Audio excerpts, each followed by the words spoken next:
पाकिस्तान की जो न्यूजीलैंड के खिलाफ टीम अनाउंस हुई है उसके ऊपर बासित अली, बाबर आजम और सिलेक्टर्स के ऊपर बरस पड़े। उन्होंने अपनी यूट्यूब वीडियो का टाइटल रखा कि कप्तान बाबर आजम और सिलेक्टर्स ने मेरिट की धज्जियां उड़ा दी हैं।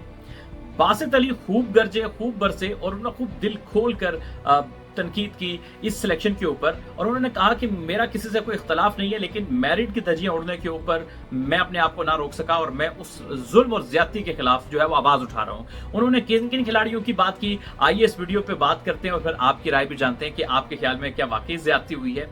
बासित अली साहब ने यह कहा कि सिलेक्टर्स में उन्होंने वहाब रियाज साहब का नाम लिया, मोहम्मद यूसुफ साहब का नाम लिया, उन्होंने असद शफीक साहब का नाम लिया। सिलेक्शन कमेटी को उन्होंने मुखातिब करते हुए कहा कि आप लोग तो खेले हुए हो, आप लोग तो क्रिकेटर हो, आप लोग कैसे ज्यादती कर सकते हो। फिर उन्होंने पाकिस्तान के कप्तान बाबर आजम को भी कहा कि आप तो पाकिस्तान के कप्तान हो, 25 करोड़ अवाम के कप्तान हो, आप चंद लोगों के कप्तान नहीं हो, तो आप लोगों ने मिलकर बहुत ज्यादती की है।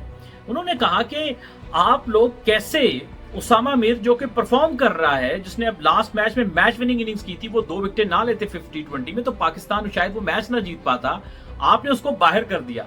आपने जमान खान जो कि T20 स्पेशलिस्ट माना जाता है, जो आपके प्लान में था, आपने उसको बाहर कर दिया। उन्होंने कहा कि कैसे बाहर कर दिया और हसन अली कैसे आ गया। उन्होंने कहा 6 फास्ट बॉलर आपने सिलेक्ट किए हैं, लेकिन आपने आयरलैंड और इंग्लैंड के दौरे के लिए, और आपने वर्ल्ड कप कहां खेलना है, वेस्ट इंडीज में, जहां पर सबसे ज्यादा रोल प्ले करते हैं आपके स्पिनर्स। तो आपने अपने जेन्युइन स्पिनर को ड्रॉप कर दिया, उसामा मीर को। आप सिर्फ वही गलती कर रहे हो जो आपने 2022 के T20 वर्ल्ड कप में की, जो 2023 के वर्ल्ड कप में की, कि पार्ट टाइमर्स ऑलराउंडर, वो भी रेलू पट्टे टाइप ऑलराउंडर जो है, ये हमें मैच जितवा देंगे, और ये गलतियों से सबक ना सीखे ना हमारे सिलेक्टर, ना हमारा कप्तान बाबर आजम। हालांकि याद रखिएगा कि ये वही बासित अली हैं जो कि बाबर आजम के लिए हमेशा बोलते हैं, उनको डिफेंड करते हैं। सबसे पहले खबर देने वालों में से वो भी एक थे जिन्होंने कहा था बाबर आजम वापस आ रहे हैं, और हर मौके पे बाबर के लिए स्टैंड किया। लेकिन चूंकि जब आप इस तरह से गलतियां करेंगे तो आप कभी तवक्को नहीं कर सकते कि हर कोई आपको बिल्कुल अंधाधुंध सपोर्ट करेगा। जो भी थोड़ा मेरिट का ख्याल रखता है वो तो बात करेगा। हम अब इस कॉन्टेक्स्ट को भी देखते हैं कि बासित अली साहब ने जिस तरह से बात की, और यकीनन सारे पाकिस्तानी क्रिकेट शायकीन ही बहुत ज्यादा नाराज हैं इस सिलेक्शन के ऊपर लेके कि आपके जहां पे स्पिनर ज्यादा होने चाहिए वहां आपने फास्ट बॉलर ज्यादा कर दिए, जहां पे जिन बैट्समैन को सिलेक्ट होना चाहिए था उनको आपने सिलेक्ट नहीं किया। और चलिए देखते हैं थोड़ा सा हसन अली को भी कि हसन अली और बाकियों का क्या मामला है। 2021 के T20 वर्ल्ड कप में हसन अली को फेवर दी जाती है बाबर आजम की वजह से, और हसन अली को वो खिलाते चले जाते हैं, वसीम जूनियर को नहीं खिलाते। उसके बाद भी जहां जहां मौका मिला हसन अली को खिलाते रहे, और बड़े मीडिया के प्रेशर के बाद जाके उन्होंने हसन अली को बाहर किया था। लेकिन फिर भी कहीं ना कहीं हसन अली को कहीं ना कहीं सिलेक्ट कर लिया जाता है डिफरेंट फॉर्मेट्स में। परफॉर्मेंस अगर आप देखेंगे पिछले 2-3 साल में जब भी सिलेक्ट हुए, कोई खास परफॉर्मेंस नहीं, बहुत हल्की, ना डोमेस्टिक में इतना एक्स्ट्रा ऑर्डिनरी परफॉर्मेंस थी।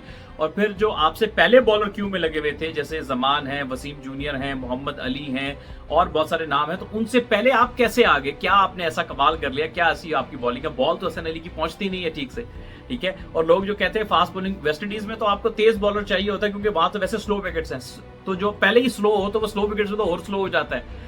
तो किसी भी लिहाज से लॉजिक बनती नहीं है। तो सभी को पता चलता है कि लाजमी बात है दोस्ती यारी निभाई गई है। आपको पता है कि बाबर आजम भी बतौर कैप्टन सिलेक्शन कमेटी का हिस्सा है, और जो आपके हसन अली की सारी दोस्तियां हैं, तो आपके सिलेक्टर सारे एक शहर से हैं ज्यादातर।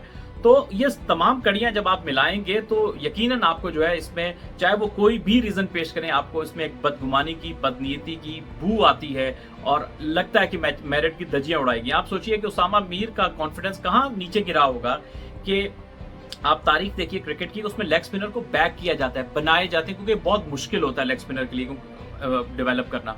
और एक बॉलर जिसने इंप्रूवमेंट दिखाई, आपने उसको उठा के स्क्वाड से बाहर कर दिया, जो आपका पोटेंशियल बॉलर है और PSL का हाईएस्ट विकेट टेकर है, ठीक है ना।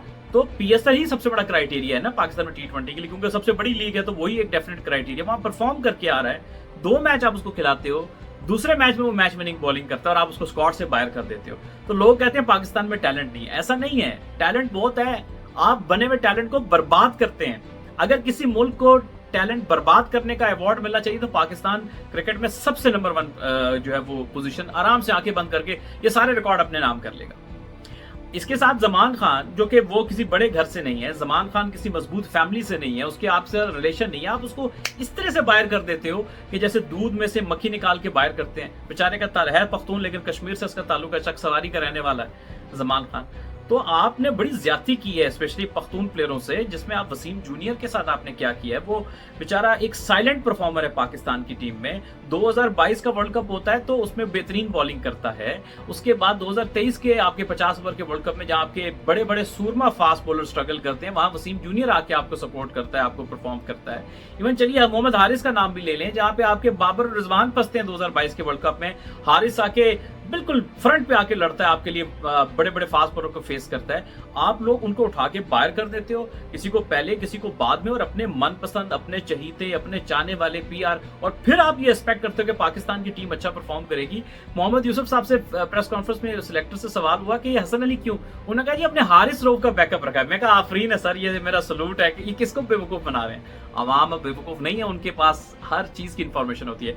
हारिस रऊफ एक तो पुरानी गेंद करता है और एक्सप्रेस फास्ट बॉलर है, तो हसन अली जो है वो नया गेंद करता है। तो ना तो वो नया गेंद करने वाला हारिस है कि उसका बैकअप हसन होगा, फिर हारिस चूंकि एक्सप्रेस फास्ट बॉलर है और ना हसन एक्सप्रेस फास्ट बॉलर है कि उसका बैकअप होगा, तो कोई लॉजिक, कोई तुक ही नहीं है। और इतनी बोंगियां मारते हैं, ना तो आप कोई काम का सवाल करने वाला जर्नलिस्ट था जो उनको इस पे काउंटर करता, और ना जवाब देने वाले माशाल्लाह सुभान अल्लाह किस तरह के जवाब। यानी हमारे जो ये टेस्ट क्रिकेटर्स जितने इनमें बड़े नाम हैं अपने दौर के, जब ये ओहदों पे आते हैं, मैनेजमेंट में आते हैं, तो ये उतने ज्यादा क्रिमिनल हो जाते हैं। अपने दौर पे तो आवाज उठाते हैं जी हमारे साथ कैरियर में ये ज्यादती होती रही, वो ज्यादती होती रही, हमारा कैरियर यूं हो गया, वो हो गया। लेकिन जब आपके पास इख्तियार आता है तो आप क्या कर रहे हो, आप तो उससे बड़ी ज्यादती कर रहे हो। ठीक है ना, तो यानी इसका मतलब यह है कि आप भी वैसे ही हो जैसे आप दूसरों को कहते थे। सो दोस्तों, आपके ख्याल में बासित अली साहब की जो गुफ्तगू है वो क्या ठीक है? आपके इस हवाले सिलेक्शन के हवाले से, बासित अली साहब के बयान के हवाले से क्या ख्याल है? कमेंट सेक्शन में जरूर बताइएगा।